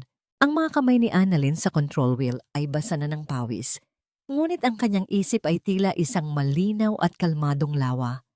Sa bawat insulto ni Veloso, mas lalong tumatalas ang kanyang pandama. Isinara niya ang kanyang mga mata sa isang saglit at doon ay muli niyang narinig ang tinig ni Luna na naglalaro sa kanyang alaala. Ang alaala ng tawa ng kanyang anak, ang naging angkla niya sa gitna ng kaguluhan. Adjusting pitch, manual override initiated, navigating by landmarks and atmospheric pressure. Ang boses ni Annalyn ay lumabas na malamig, matatag, at walang bahid ng takot. Ang kanyang mga daliri ay sumayaw sa mga switch nang may katumpakan na tila ba ang eroplano ay bahagi na ng kanyang sariling katawan. Dito naganap ang kanyang golden moment. Sa kalagitnaan ng pagsasanay, isang batang kadet na nagngangalang Paulo ang biglang nakaramdam ng matinding hilo at takot. Ang bata ay nagsisimulang manginig at halos hindi na makahinga dahil sa pressure. Habang ang ibang mga kadet ay abala sa kanilang sariling mga gawain at si Veloso ay patuloy sa kanyang paninigaw, dahan-dahang lumapit si Annalyn kay Paulo. Hindi siya nagsalita ng malakas. Hinawakan niya ang kamay ng bata, isang hawak na puno ng init at pagkalinga. Ang hawak ng isang ina. Huminga ka, Paulo. Isipin mo ang dahilan kung bakit ka narito. Ang langit ay hindi kaaway. Ito ay tahanan. Huwag mong titingnan ang dashboard. Damhin mo ang hangin sa iyong isipan. Ang simpleng kilos na yon ay nagpabago sa aura ng buong silid. Ang pagiging ate ni Annalyn ay nagbigay ng lakas sa iba pang mga kadet. Kahit sa gitna ng sarili niyang pakikipaglaban, hindi niya nakalimutang maging tao, maging mapagkalinga. Isang katangian na kailanman ay hindi maiintindihan ni na Marco at Cindy. Nang matapos ang sesyon, kahit si Veloso ay hindi makahanap ng mali sa kanyang performance. Ngunit sa paglabas ni Annalyn sa training center, isang pamilyar na amoy ng mamahaling pabango ang sumalubong sa kanya. Si Cindy ay nakasandal sa SUV ni Marco, suot ang isang hapit na damit na tila ba nangaasar sa simpleng uniforme ni Annalyn. Nice haircut, Annalyn. Mukha kang sundalong ligaw. Ang tawa ni Cindy habang pinaglalaruan ng kanyang sariling mahabang buhok. Pero alam mo ba, kahit gaano ka pa kagaling lumipad, ang anak mo ay unti-unti nang nakakalimot sa'yo. Kanina lang, tinawag niya akong mommy dahil sa ganda ng regalong ibinigay ko sa kanya. Ang bawat salita ni Cindy ay tila mga maliliit na hiwa sa puso ni Annalyn. Ngunit hindi siya nagpakita ng kahinaan. Lumapit siya kay Cindy hanggang sa magtagpo ang kanilang mga mukha. Ang amoy ng kape sa hininga ni Annalyn ay humalo sa amoy ng pabango ni Cindy. Maaring mabili ng pera mo ang mga laruan ni Luna, Cindy. Pero ang pag-ibig ng isang tunay na ina ay hindi nababayaran ng kahit anong hiyas. Ang mahinahong sagot ni Annalyn. At tandaan mo ito. Ang taong umaagaw ng hindi sa kanya ay laging nabubuhay sa takot na balang araw. Ang langit mismo ang kukuha ng lahat mula sa kanya. Umalis si Annalyn ng may taas noo. Iniwan si Cindy na nakatulala sa galit. Ngunit pagdating niya sa kanyang locker, isang sobre ang nakadikit sa kanyang pinto. Sa loob nito ay may isang larawan. Si Luna na nakaupo sa loob ng isang malaking sasakyan. May mga maleta sa paligid at may hawak na passport. Sa likod ng larawan ay may nakasulat na mensahe sa penmanship ni Marco. Aalis na kami sa susunod na buwan. Kung gusto mo siyang makita sa huling pagkakataon, kailangan mong patunayan na karapat-dapat kang maging bahagi ng Sky Pilipinas. O baka naman, mas gusto mong manatili sa lupa habang lumilipad kami palayo sa'yo. Ang mga kamay ni Annalyn ay nanginig. Ang susunod na buwan ay ang panahon ng kanyang final check ride. Ang huling pagsubok bago siya maging ganap na piloto. Ang tadhana ay tila naglatag ng isang malupit na laro. Ang kanyang pangarap at ang kanyang anak ay nakasalalay sa iisang pagkakataon. Paano niya mapapanatili ang kanyang konsentrasyon sa paglipad kung ang bawat segundo ay isang karera laban sa oras upang hindi tuluyang mawala ang kanyang kaisa-isang bituin? Hindi pwedeng mawala ang lahat, Cindy. Ang pera na yan, ang huling alas natin para makapagsimula muli sa ibang bansa. Ang boses ni Marco ay hindi na ang dating mapagmataas na leon na umuungal sa loob ng kanilang mansyon. Ngayon, ang boses niya ay puno ng desperasyon. Kasing gasgas ng lumang plaka na pilit pinaikot sa gitna ng isang nasira ng gramopono. Sa loob ng kanyang opisina, na unti-unti nang nababawasan ng mga mamahaling gamit, nakatayo si Marco habang hinahatak ang kanyang sariling buhok. Ang kanyang mga mata ay naniningkit sa puyat at takot. Sa tapat niya, si Cindy ay hindi na ang matamis at malambing na babaeng dati ay nakasandal sa kanyang balikat. Ang babaeng Julio ay nakaupo sa gilid ng mesa, tinitingnan ang kanyang sariling mga kuko nang may pagkainip. Ang amoy ng kanyang mamahaling pabango ay tila naging isang masangsang na paalala ng lahat ng yaman na unti-unti nang naglalaho. I'm so stressed out, Marco. Sabi mo, everything is under control? Pero bakit pati ang mga account natin sa bangko ay tila nagyayelo na? Ang asik ni Cindy. Ang kanyang boses ay matalas pa sa kutsilyong ginamit nila noon upang hiwain ang puso ni Annalyn. I didn't sign up for this. I signed up for a life of luxury, hindi para maging kasama mo sa paglubog ng barko. Habang nagtatalo ang dalawa, sa kabilang bahagi ng airport, sa loob ng briefing room ng Sky Pilipinas, nakatayo si Annalyn sa harap ng isang malaking glass window. Suot niya ang kanyang puting polo na may mga baras na sa balikat. Ang kanyang tindig ay kasing tuwid ng isang matikas na puno sa gitna ng kapatagan. Ang sikat ng hapon ay tumatama sa kanyang mukha. Nagbibigay ng isang gintong ningning sa kanyang maikling buhok. Sa kanyang kamay, hawak niya ang isang maliit na pink na ribbon. Ang ribbon na nalaglag mula sa buhok ni Luna noong huling beses na pilit siyang inilayo ni Marco. Ito ang kanyang golden moment. Hinaplos niya ang malambot na tela at sa bawat hibla nito, tila naramdaman niya ang tibok ng puso ng kanyang anak. Hindi ito simbolo ng pighati, kundi isang agimat ng pag-asa. Sa gitna ng ingay ng mga makina ng eroplano sa labas, ang tanging naririnig niya ay ang pangako niya sa kanyang sarili na balang araw, ang ribbon na ito ay muling mapupunta sa buhok ni Luna, sa ilalim ng isang langit na wala ng takot. Captain Reyes, handa na ang flight manifest para sa final check ride mo bukas. Ang boses ng isang staff ay bumasag sa kanyang pag-iisip. Tumango si Annalyn. Ang kanyang mga mata ay nananatiling nakapako sa malayo. Alam niya na ang bawat paglipad ay may dalang panganib. Ngunit ang panganib na kinakaharap niya ngayon ay hindi nagmumula sa hangin, kundi sa mga taong nasa lupa na pilit siyang hinihila pababa. Bumalik ang eksena kay Marco. Sa gitna ng kanyang pagkataranta, isang tawag ang tinanggap niya. Ang kanyang mukha ay biglang nagliwanag, isang madilim at desperadong liwanag. Singapore, ang huling contract? Sige, kukunin ko ang flight bukas. Ito na ang huling pagkakataon nating maisalba ang negosyo bago tayo tuluyang lumipad patungong Amerika. Make sure it works, Marco. Ang banta ni Cindy habang kinukuha ang kanyang designer bag. Dahil kapag nabigo ka pa rito, huwag mo nang asahan na kasama mo ako sa eroplano. Hindi alam ni Marco na ang tadhana ay may sariling laro.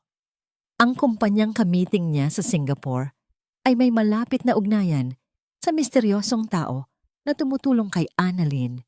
Ang bawat hakbang ni Marco ay tila isang langgam na naglalakad patungo sa isang bitag na siya rin ang gumawa. Nang gabi ring iyon, Habang inihahanda ni Annalyn ang kanyang flight bag, nakatanggap siya ng isang encrypted email. Walang subject, walang pangalan ng sender. Pagbukas niya, isang PDF file ang lumabas. Ang passenger manifest para sa Flight 502 patungong Singapore sa susunod na araw. Ang kanyang paghinga ay biglang naging mabigat. Ang kanyang mga daliri ay nanigas sa ibabaw ng keyboard ng kanyang laptop. Sa ika-14 na hanay, sa upuan 14A at 14B, nakasulat ang mga pangalan na tila mga multo mula sa kanyang nakaraan. Marco Manalo at Cindy Valdez. Ang kanyang puso ay tila naging isang tambol na nagbibigay ng babala. Ang flight na magpapasya kung siya ay magiging isang ganap na piloto ay ang flight din na magdadala sa kanyang mga kaaway. Ang langit na turing niya ay tahanan at takbuhan ay magiging isang masikip na espasyo kung saan ang nakaraan at ang kasalukuyan ay magbabanggaan. Tadhana, napakalupit mo ngang maglaro. Ang bulong ni Annalyn sa katahimikan ng kanyang silid. Kinuha niya ang kanyang wingpin at itinapat ito sa liwanag ng buwan. Ang kislap nito ay tila isang pangako ng hustisya. Bukas, hindi lamang siya magpapalipad ng eroplano. Haharapin niya ang mga taong kumuha ng kanyang dangal sa taas na 30,000 talampakan, kung saan ang lahat ng kasinungalingan ay hubad sa harap ng kalawakan. Ngunit may isang bagay na hindi alam ni Annalyn. Sa loob ng cargo hold ng eroplanong iyon, may isang kargamento na hindi nakarehistro sa ilalim ng pangalan ni Marco. Isang kargamento na maglalagay sa kanilang lahat sa isang sitwasyong walang sino man ang nakahanda. Siguraduhin mong mabilis ang serbisyo rito. Dahil hindi ako nagbayad ng mahal para lang makakita ng mga mababagal na crew. At pakisabi sa piloto nyo, huwag siyang masyadong maalog dahil masela ng kasama ko. Ang boses ni Marco ay umaling-awngaw mula sa bukana ng eroplano, mayabang at puno ng awtoridad na tila ba pag-aari niya ang buong himpapawid. Sa loob ng maliit at masikip na cockpit, nanigas ang mga kamay ni Annalyn sa ibabaw ng checklist. Ang bawat salita ni Marco ay tila isang malupit na hagupit ng nakaraan, isang paalala ng bawat gabing pinaluha siya nito sa loob ng kanilang sariling tahanan. Dahan-dahang itinaas ni Annalyn ang kanyang paningin patungo sa monitor ng cockpit camera. Doon, nakita niya ang imahe ni Marco at Cindy. Si Cindy ay nakasuot ng isang makinang na puting damit, abala sa pagrereklamo sa flight attendant tungkol sa espasyo ng kanyang upuan, habang si Marco naman ay nakatayo ng tuwid. Ang kanyang muka ay puno ng pagkainip. Ang parehong muka na tumingin kay Annalyn nang may pandidiri noong gabi ng kanilang anibersaryo. Ang bawat pintig ng puso ni Annalyn ay tila isang babala. Ang hangin sa loob ng cockpit ay biglang naging manipis. Tila nauubusan siya ng oxygen sa gitna ng isang malawak na disyerto. Ang amoy ng jet fuel at ang mahinang ugong ng mga instrumento ay tila naging isang background music sa isang trahedyang muling nabubuhay. Captain Reyes, okay ka lang ba? Mukhang namumutla ka. Ang tanong ni Paolo, ang kanyang co-pilot na ngayon, ay nakatingin sa kanya ng may pag-aalala. Huminga ng malalim si Annalyn, pilit na ibinabalik ang kanyang diwa sa kasalukuyan. Ayos lang ako, Paolo. Pagod lang marahil sa sunod-sunod na training. Dito naganap ang kanyang golden moment.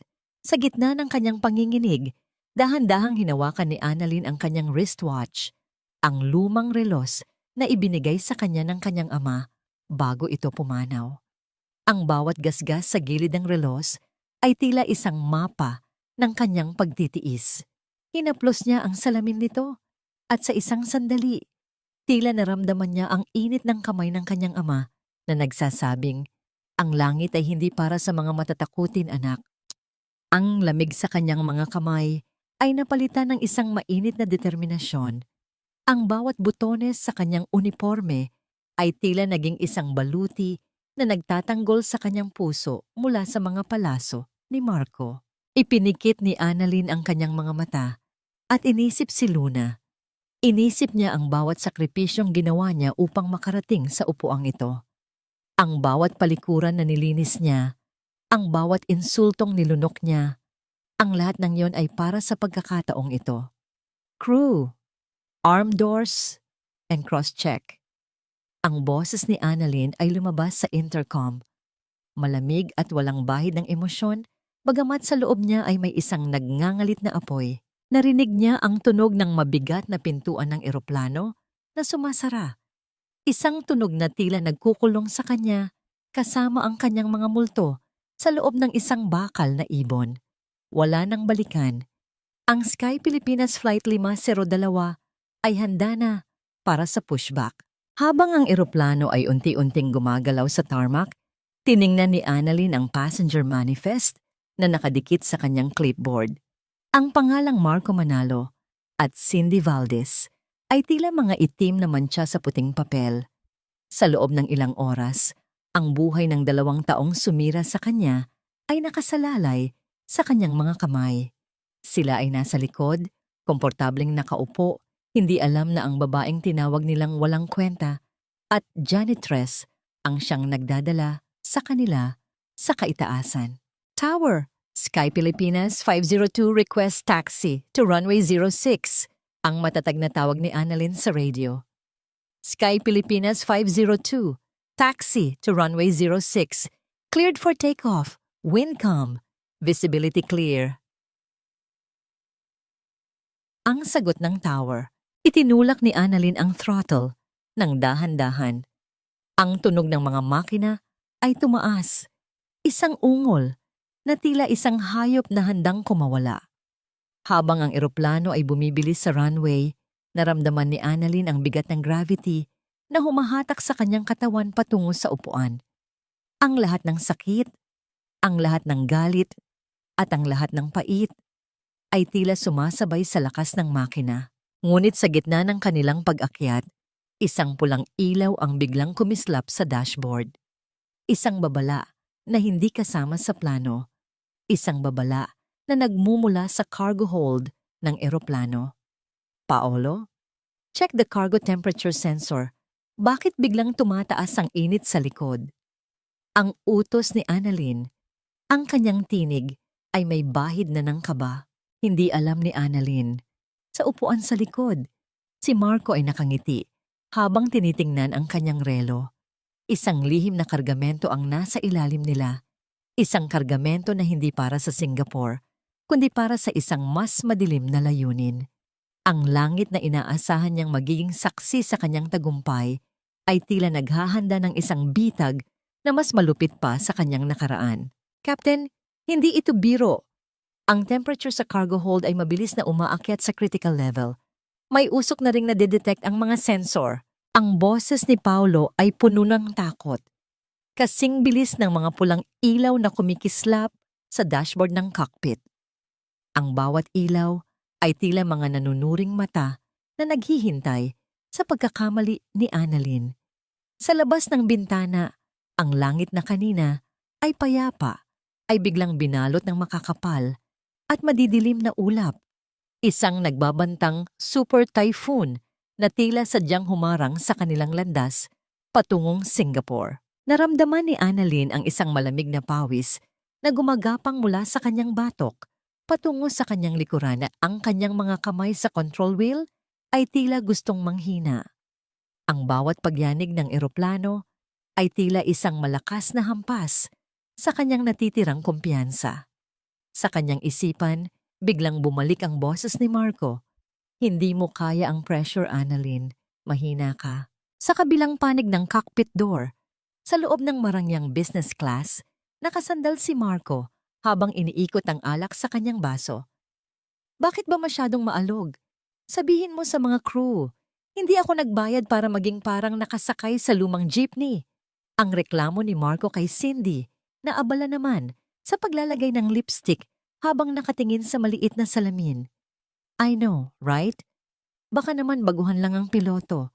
Sobrang incompetent. Ang sagot ni Cindy na may kasamang irap. Hindi nila alam na sa ilalim ng kanilang mga paa, sa loob ng madilim na cargo hold, ang lihim na kargamento ni Marco, mga ilegal na kemikal na balak niyang ipuslit upang maisalba ang kanyang bumabagsak na negosyo ay unti-unti nang nagre-react sa pressure ng altitude. Ang init na nalilikha nito ay tila isang naglalagablab na impyerno na handang lamunin ang lahat. Bumalik ang eksena sa cockpit. Ang eroplano ay muling niyanig ng isang malakas na turbulence, tila isang dambuhalang kamay ang pilit na nagpapabagsak sa kanila mula sa langit. Ang tunog ng mga kagamitang naglalaglagan sa loob ng gali ay umalingaw-ngaw hanggang sa pandinig ni Annalyn. "Captain, we need to declare an emergency. Bagsak na ang engine number 2 dahil sa init mula sa baba." Ang sigaw ni Paolo, ang kanyang muka ay puting-puti na sa takot. Dito naganap ang kanyang golden moment. Sa gitna ng kaguluhang ito, napatingin si Annalyn sa maliit na picture ni Luna na nakadikit sa gilid ng kanyang monitor. Doon, nakita niya ang nangiti ng kanyang anak, ang ngiting nagsasabing siya ang kanyang hero. Isang malalim at mahabang hininga ang pinakawalan ni Annalyn. Ang bawat hibla ng kanyang takot ay tila naging bakal. Ang bawat insulto ni Marco at Cindy sa nakaraan ay naging enerhiya na nagpatatag sa kanyang mga kamay. "Hindi tayo babagsak, Paolo. Hawakan mo ang throttle. I'll execute a manual override." Ang boses ni Annalyn ay lumabas na kasing talas ng isang espada. Walang bahid ng pag-aalinlangan. Pinindot niya ang intercom button. Ang kanyang boses ay umalingaw-ngaw sa buong cabin ng eroplano, dumaan sa bawat speaker, at pumasok ng diretso sa pandinig ni Marco at Cindy. "Magandang hapon sa inyong lahat.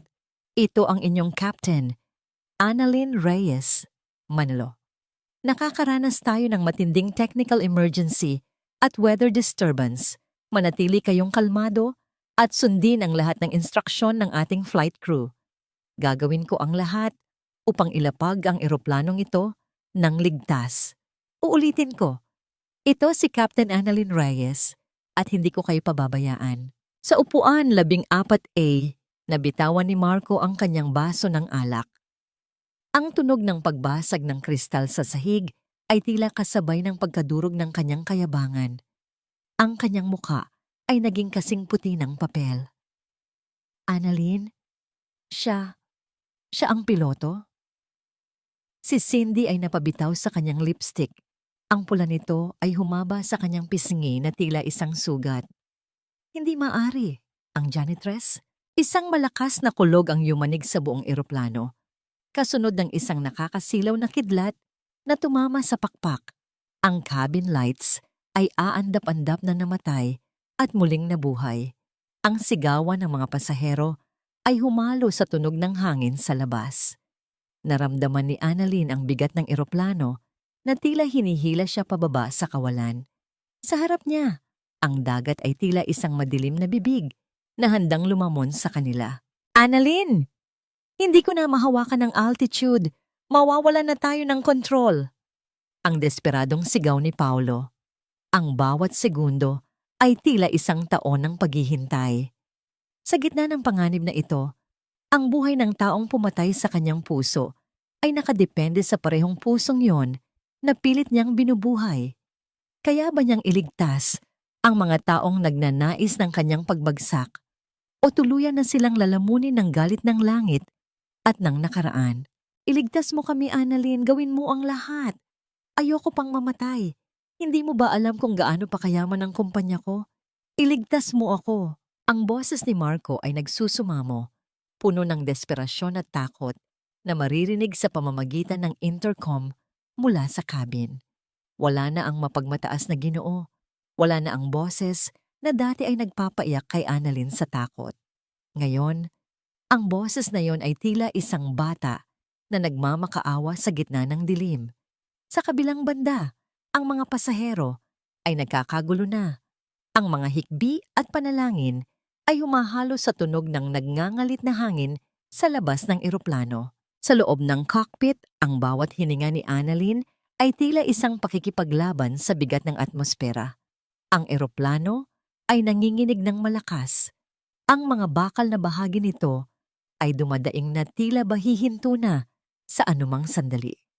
Isang makapal na usok ang dahan-dahang gumagapang mula sa ilalim ng pinto ng cockpit. Dala ang amoy ng nasusunog na chemical ang kargamentong lihim na ipinuslit ni Marco. "Captain, we're losing hydraulic pressure. Hindi ko na maigalaw ang flaps."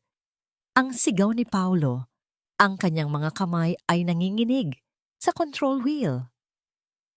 Ang pawis sa kanyang muka ay tumutulo sa mga instrumento, tila mga patak ng ulan sa loob ng isang nagbabagang impyerno. Dito naganap ang kanyang golden moment.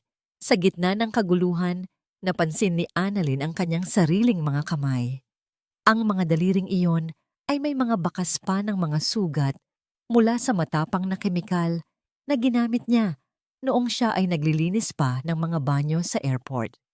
Tiningnan niya ang kanyang mga kuko na dati ay marumi dahil sa pagtatrabaho bilang janitress, ngunit ngayon ay malinis at matatag na nakakapit sa control yoke.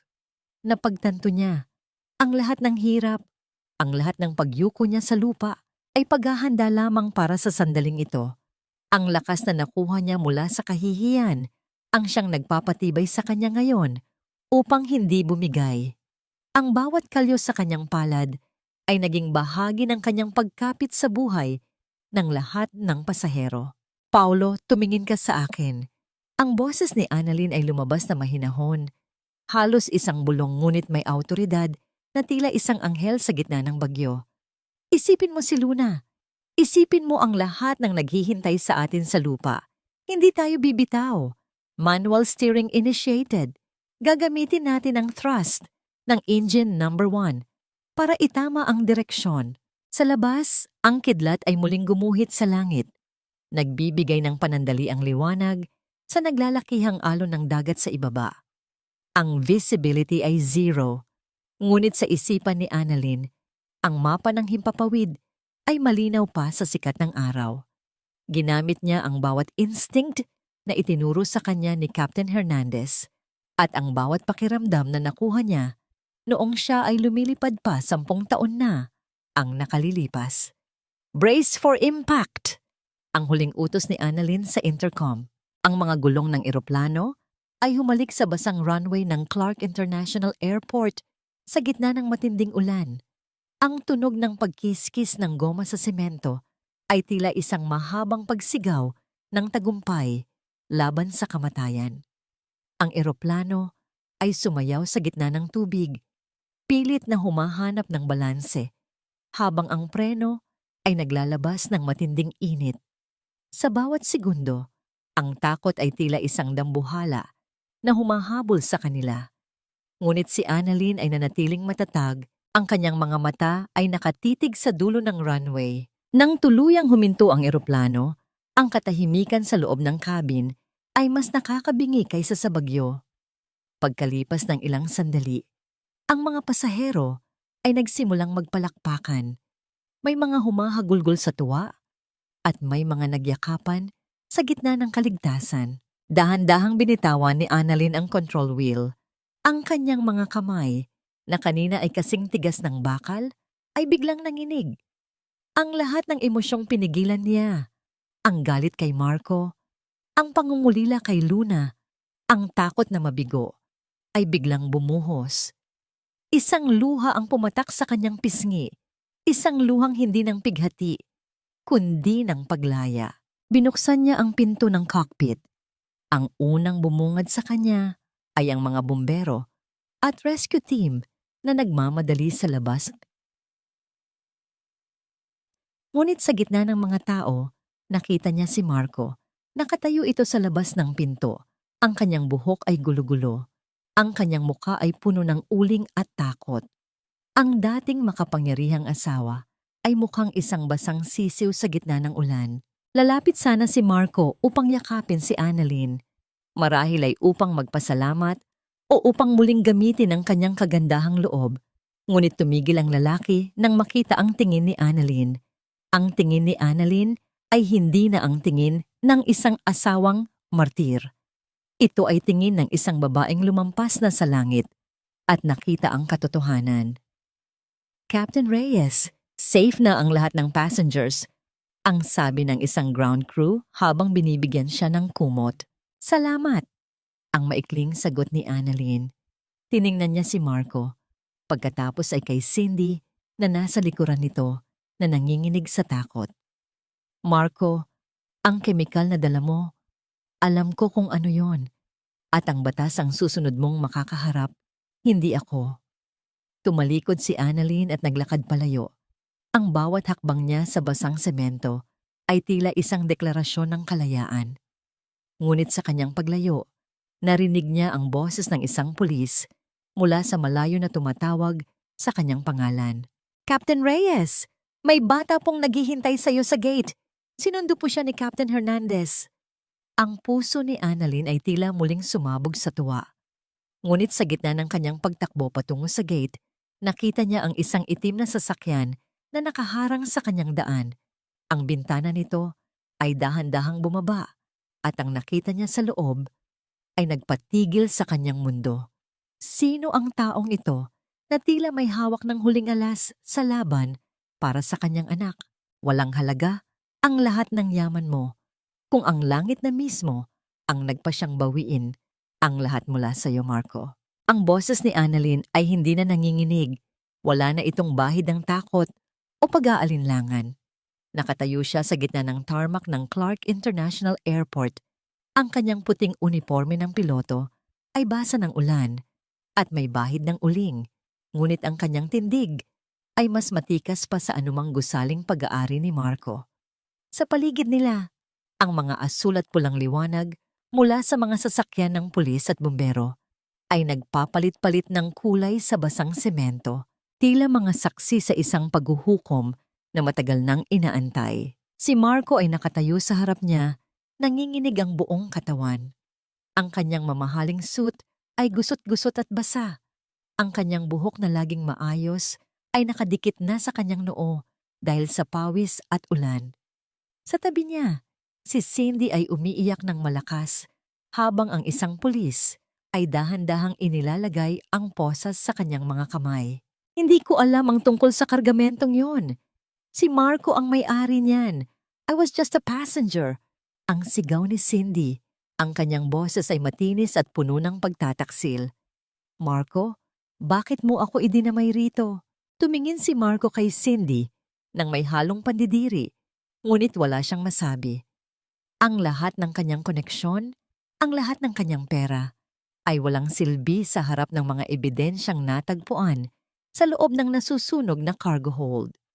Ang mga ilegal na kemikal na balak niyang ipuslit ay naging sanhi ng sarili niyang kapahamakan. Dahan-dahang lumapit si Annalyn kay Marco. Inilabas niya ang isang maliit na sobre mula sa kanyang bulsa. Isang sobre na naglalaman ng isang tseke. Ito ang kanyang golden moment. Hinawakan niya ang kamay ni Marco. Ang kamay na dati ay nagtulak sa kanya palabas ng kanilang bahay at inilagay doon ang tseke. Ito ang bayad sa 10 taon na panunumbat mo, Marco. Ang mahinahong sabi ni Annalyn. Ang kanyang mga mata ay nakatingin ng diretso sa mga mata ng dating asawa. Ito ang halaga ng bawat butil ng kanin na ipinakain mo sa akin habang tinatawag mo akong walang kwenta. Ngayon, wala na akong utang na loob sa'yo. Malaya na ako. At malaya na rin ang anak ko mula sa isang hiram na karangyaan na nakatayo sa mga kasinungalingan. Ang tunog ng pagsasara ng posa sa mga kamay ni Marco ay tila isang huling tuldok sa mahabang kabanata ng paghihirap ni Annalyn. Hindi na nakapagsalita si Marco. Yumuko siya, ang kanyang mga luhang puno ng pagsisisi ay pumatak sa basang semento, humahalo sa maruming tubig ng tarmac. Ang lalaking inakala niyang hari ay isa na lamang anino ng isang nagdaang panahon. Captain Reyes! Ang tawag ng isang pamilyar na boses. Lumingon si Annalyn at nakita niya si Captain Hernandez na pababa sa isang puting sasakyan. At doon, sa tabi ng matandang piloto, ay ang maliit na figura na bumubuo sa buong mundo ni Annalyn. Mommy! Ang sigaw ni Luna. Tumakbo ang bata patungo sa kanyang ina. Ang kanyang mga maliliit na paa ay lumilikha ng mga tilamsik ng tubig sa bawat hakbang. Sinalubong siya ni Annalyn ng may bukas na mga braso, Lumuhod siya sa basang semento at niyakap ng mahigpit ang kanyang anak. Ang amoy ng buhok ni Luna, ang init ng kanyang katawan, at ang tunog ng kanyang maliliit na hikbi ng tuwa ay tila nagpagaling sa lahat ng sugat na tinamo ni Annalyn sa loob ng maraming taon. Sa gitna ng ulan, habang nakayakap sa kanyang anak, tiningnan ni Annalyn ang langit. Ang bagyo ay unti-unti nang lumilipas at sa malayo, isang maliit na bahagi ng asul na langit ang nagsisimulang lumitaw. Wala na, Luna. Hindi na tayo muling magkakahiwalay. Ang bulong ni Annalyn habang hinahaplos ang likod ng kanyang anak. Ngunit habang naglalakad sila patungo sa sasakyan ni Hernandez, isang itim na kotse ang huminto sa kanilang tapat. Bumaba ang bintana nito at lumitaw ang mukha ni Lola Remedios. Ang matanda ay tila tumanda ng 10 taon sa loob ng isang gabi. Wala na ang kanyang mga alahas, wala na ang kanyang mapagmataas na mukha. Annalyn, ang mahinang tawag ni Lola Remedios, ang kanyang boses ay nanginginig. Ang mansyon, ang lahat ng ari-arian ni Marco, kinumpis ka na ng gobyerno. Wala na kaming matutuluyan. Tinitigan ni Annalyn ang matandang babae na dating nagpahirap sa kanya. Sa loob ng kanyang puso, walang galit, tanging isang malalim na katahimikan. Kinuha niya ang calling card ng isang foundation na tinutulungan niya at iniabot ito sa matanda. Diyan niyo mahanap ang tulong na kailangan niyo, Lola, ang sabi ni Annalyn. Hindi ako ang magpapabagsak sa inyo. Ang sarili niyo mismong mga gawa ang nagdala sa inyo rito. Ngunit bilang tao, hindi ko kayo hahayaang mamatay sa gutom. Sumakay si Annalyn sa sasakyan kasama si Luna. Habang umaalis sila sa airport, nakita niya sa rearview mirror ang pag-alis ng patrol car na nagdadala kay Marco patungo sa kulungan. Ang hustisya ay hindi dumating sa pamamagitan ng karahasan, kundi sa pamamagitan ng katotohanan at pagbangon. Ngunit bago tuluyang makalayo, isang mensahe ang pumasok sa cellphone ni Annalyn mula sa isang unknown number. Ang mensaheng nagpatigil sa kanyang hininga sa huling pagkakataon. Ang langit ay malinis na, Captain Reyes. Ngunit ang tunay na paglalakbay ay nagsisimula pa lamang. Maghanda ka sa susunod mong misyon. Sino ang taong ito na tila naging anghel de la guardia niya sa buong laban na ito? At ano ang tunay na ugnayan nito sa kanyang namayapang ama? Ang bawat sinag ng araw na tumatagos sa bintana ng bagong kondo ni Annalyn ay hindi na nagdadala ng takot, kundi isang mainit na yakap ng kapayapaan. Wala na ang amoy ng luma at basang semento ng boarding house. Ang paligid ay amoy sariwang bulaklak at bagong timplang tsokolate para kay Luna. Sa loob ng 3 buwan matapos ang trahedya sa Himpapawid, ang buhay ni Annalyn ay unti-unting nabuo. Tila isang puzzle na dati ay wasak-wasak, ngunit ngayon ay mayroon ng malinaw at magandang larawan. Mommy, look! I'm wearing my pilot hat too. Ang masayang tili ni Luna habang tumatakbo patungo sa kanyang ina. Nakasuot ang bata ng isang maliit na replika ng sombrero ng piloto. Ang kanyang mga mata ay nagniningning sa paghanga. Dahan-dahang lumuhod si Annalyn at inayos ang maliit na sombrero sa ulo ng kanyang anak. Ito ang kanyang golden moment.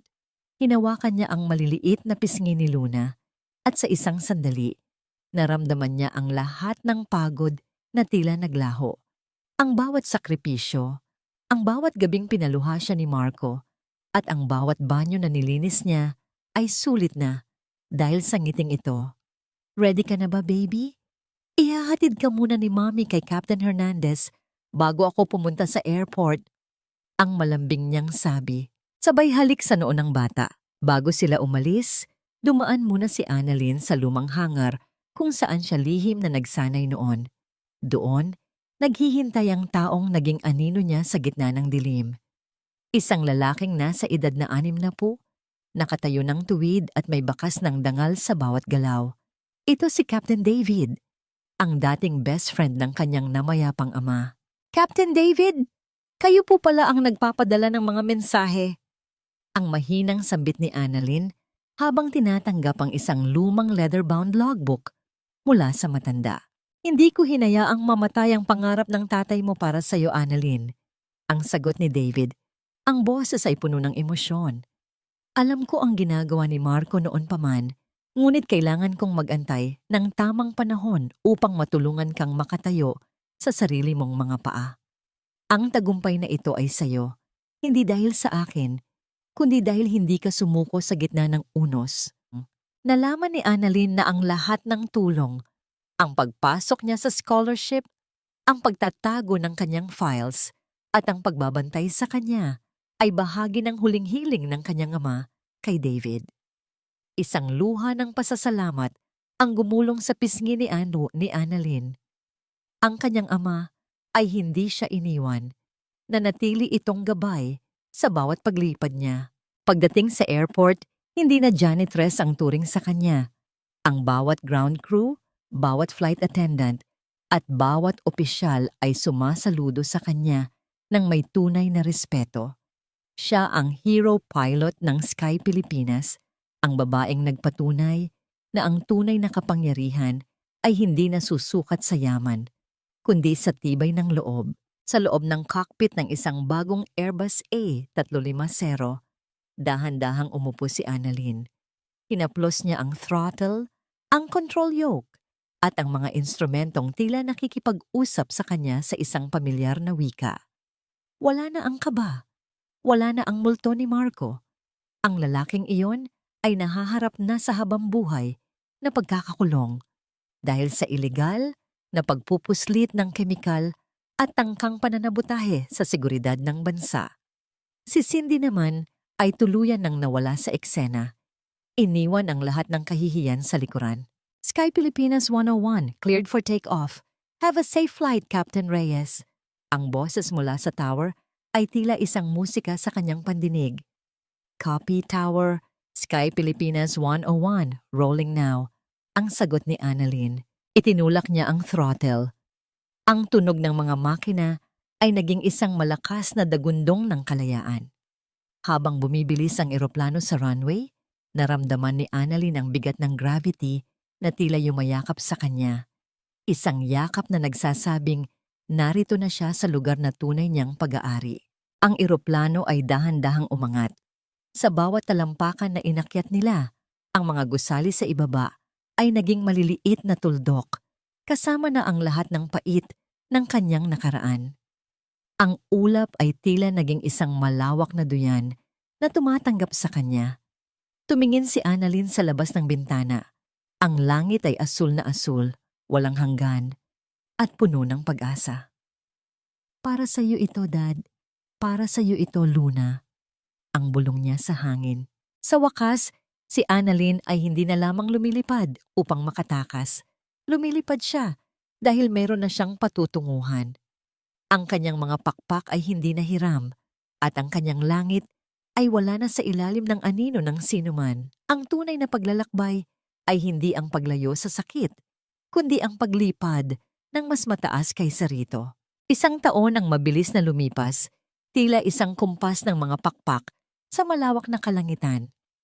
Ang bawat segundo ng nakaraan, mula sa pait ng pagtataksil hanggang sa tamis ng tagumpay, ay naging mga pahina na lamang ng isang aklat na maayos, nang nakatabi sa puso ni Annalyn. Ngayon, sa ilalim ng dapit hapon na kulay kahel at lila, nakatayo siya sa dalampasigan ng isang payapang isla kasama si Luna. Ang huni ng mga alon na humahalik sa pampang ay tila isang uyayi na nagpapatulog sa lahat ng mga bangungot ng kahapon. Tiningnan ni Annalyn ang kanyang mga kamay. Wala na ang mga sugat mula sa kemikal. Wala na ang panginginig sa takot. Ang mga kamay na ito ay naging saksi sa kanyang paggapang sa putik at sa kanyang pag-abot sa mga bituin. Sa loob ng isang taon, natutunan niya na ang pagpapatawad ay hindi laging nangangahulugan ng pagbabalik ng tiwala sa taong nanakit sa iyo. Ang tunay na pagpapatawad ay ang pagpapalaya sa sarili mula sa bigat ng galit. Pinatawad na niya si Marco. Hindi dahil karapat-dapat ito, kundi dahil karapat-dapat siya at si Luna sa isang buhay na walang puwang, para sa puot. Si Marco ay nananatili sa likod ng mga rehas, isang anino na lamang ng kanyang dating kayabangan, habang si Lola Remedios ay natutunang mamuhay ng payak sa tulong ng foundation. Ang bawat isa ay nakatagpo ng kanilang sariling tadhana, ayon sa kung ano ang kanilang itinanim. Ang hustisya ay hindi lamang ang pagpaparusa sa masama, kundi ang pagpaparangal sa mabuti at matatag. Sa gitna ng katahimikan ng gabi, bago matulog si Luna, muling kinuha ni Annalyn ang kanyang lumang wingpin. Inilagay niya ito sa palad ng kanyang anak. Luna, tandaan mo ito. Ang langit ay hindi lamang para sa mga piloto. Ang langit ay para sa lahat ng may pangarap at may lakas na tumayo muli. Pagkatapos bumagsak, huwag mong hahayaan na may sino mang pumutol sa iyong mga pakpak. Ang aral na nais iwan ng kwento ni Annalyn sa bawat babaeng nakikinig ay simple ngunit malalim. Ang iyong halaga ay hindi nakadepende sa kung sino ang nasa tabi mo, kundi sa kung sino ang nakikita mo sa harap ng salamin. Ang sakripisyo ay isang dakilang bagay, ngunit ang pag-ibig sa sarili at ang pagpapanatili ng iyong dangal ay ang pinakamataas na uri ng pag-aalay. Ang bawat dusa ay may katapusan, at ang bawat janitress ay may kakayahang maging isang kapitan ng kanyang sariling buhay. Ang huling imahe ng kwentong ito ay ang anino ng isang malaking eroplano na lumilipad sa tapat ng bilog na buwan. Sa loob ng cockpit na yon, may isang babaeng nakangiti habang minamaneho ang kanyang kapalaran. Ang bawat paglipad ay isang panalangin, at ang bawat pagbaba sa lupa ay isang pasasalamat. Ang langit ay malawak, at sa wakas, si Annalyn Reyes ay hindi na natatakot na mawala rito dahil natagpuan na niya ang kanyang tunay na tahanan sa kanyang sariling kaluluwa.